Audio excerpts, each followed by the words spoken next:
rồng Việt Nam với lại rồng Trung Quốc thì nó khác gì nhau, hay là nó cũng là một trong 9 cái con hậu duệ của con rồng này?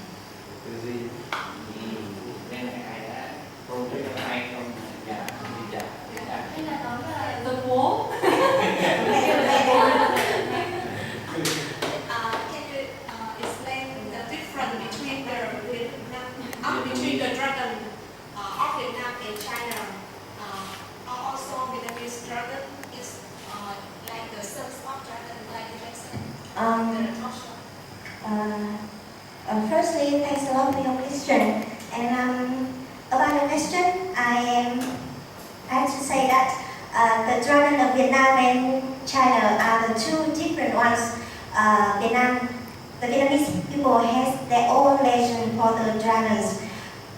And about the details of that legends, luckily for you that in the afternoon we have another talk show.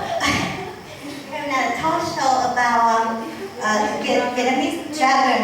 And at the moment I cannot tell about the details because it will lessen the interest of the talk show in the afternoon. So if you have time and interested in my topic, please attend. Welcome you to our talk show at 2 p.m. this afternoon.